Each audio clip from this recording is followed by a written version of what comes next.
My fiancée left me for a guy she met at the gym, so I sabotaged his startup and watched them both crash and burn. I never imagined my engagement would end in a Starbucks parking lot.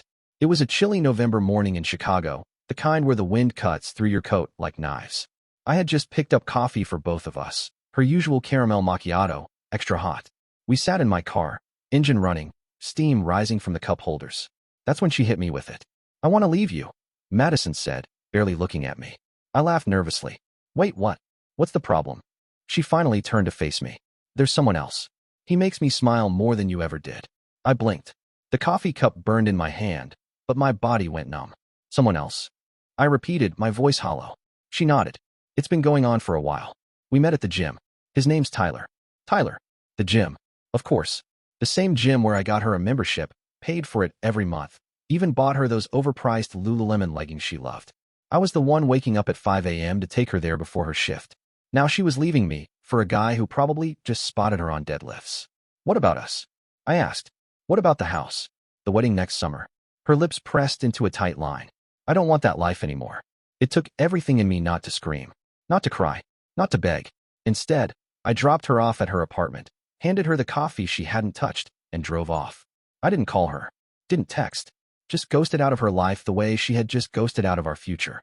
That night, I sat alone in my apartment, looking at the wedding scrapbook we'd started, hotel receipts, pictures of venues, a guest list half filled.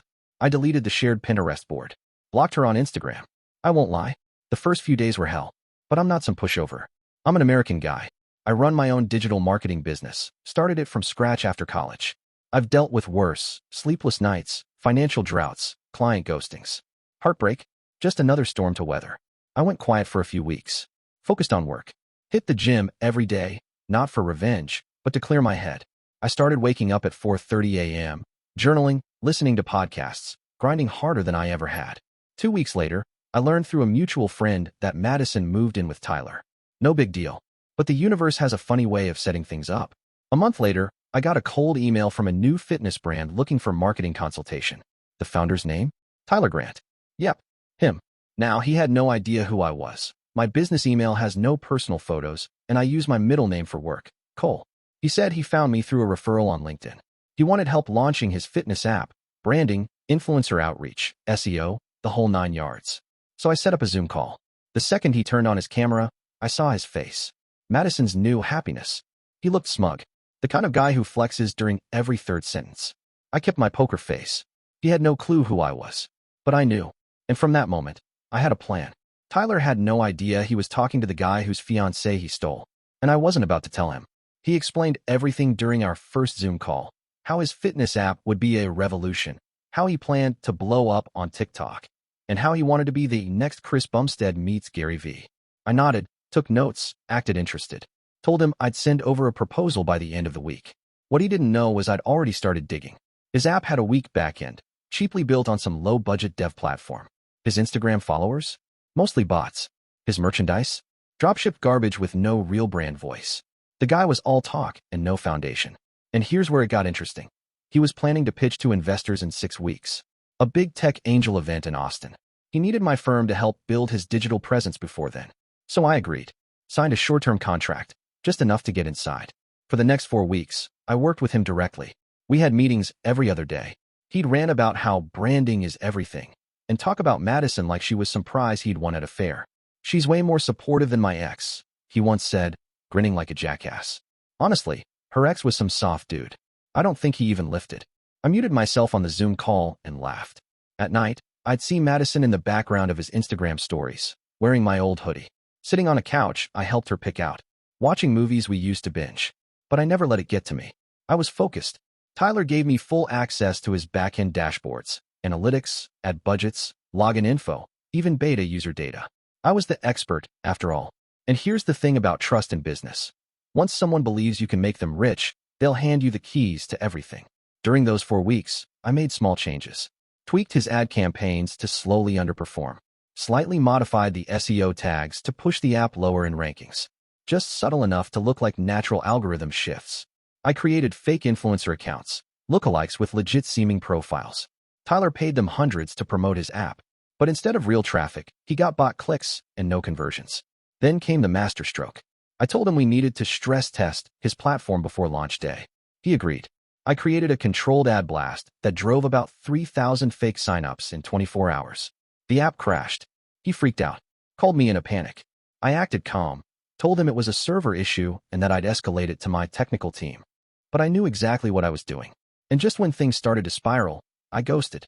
No calls, no emails, just disappeared, contract fulfilled.